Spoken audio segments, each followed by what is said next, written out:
Hi.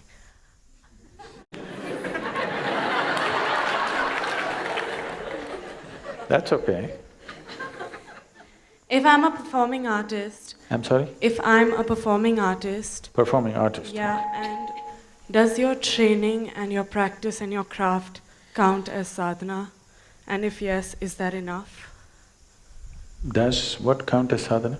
My training, my practice, and my craft, and every single show that I do, or every single rehearsal, or everything that goes into it.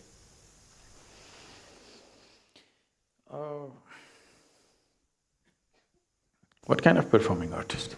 I'm an actor. Okay. So as you said, it's an act. See, anything that you do with great involvement does something to you, all right? But there is a difference between doing an inward focused sadhana and an outward sadhana. It's not just for an actor. A manager can use his work as sadhana, a gardener can use his work as sadhana. Anybody who's doing whatever with absolute involvement, they can use it as a process of growth. But there is a distinct difference between doing external activity as sadhana and internal process as sadhana. What is the difference?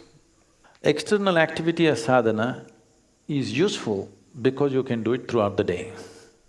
And of course, you have to do some activity.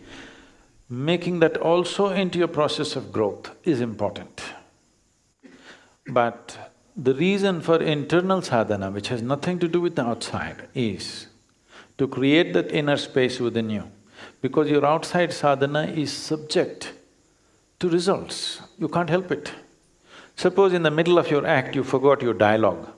You can't say, this is my sadhana, I forgot and it's fine, I'll still enjoy and grow. No, you will be demolished on that day, isn't it? So your outside sadhana is subject to a certain level of performance and result and appreciation and the monetary returns and everything. But still it can be useful, it can be working for your well-being if you're doing it with absolute involvement. If there is involvement in anything, just your breathing, if you're absolutely involved, this will become your sadhana. You're walking, you're acting, you're anything. Involvement makes every act into a kind of growth, but still creating an inner space is very important because that's not subject to anything outside. Nobody need to clap their hands when you're meditating. Yes? You do your kriya, you're not expecting somebody to appreciate you at the end of it. It is not subject to any external reality and that's very important. That at least one aspect of your life is like this, it is not subject to anybody's appreciation or approval or whatever, but still you do it with absolute involvement. There are other dimensions to it. Apart from that, for you as a person to do something which has nothing to do with anybody around you is an important act that you have to perform every day. It's very important. So if you do that well, it'll be very easy to make your life's activity into your sadhana. If this inner space is not there, life's activity can slowly catch you up in such a way that for a lot of people, the professions and whatever else they started with great passion, after some time it's killing them. It is. Well, most people on the planet, isn't it? Simply because there is no inner space. So all this in…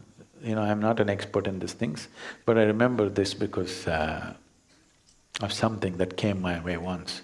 All this in one single sentence was uttered by Krishna. He said, Yogastaha kuru karmani. It simply means, first establish yourself within you, then act.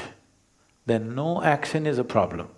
You can fight a war, you can act, you can be a priest in the temple, you can cook, you can sweep, it doesn't matter what you do. But first establish yourself and do whatever you want. He's not restricting your action. He's saying, do whatever you want, whatever is needed you do. But first establish yourself within yourself.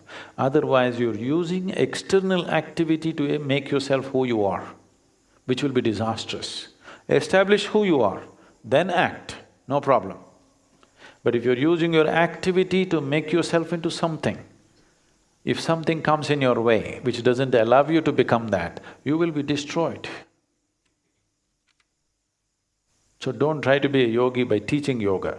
You become a yogi, and then if people are interested, we will teach, otherwise we'll just close our eyes and sit.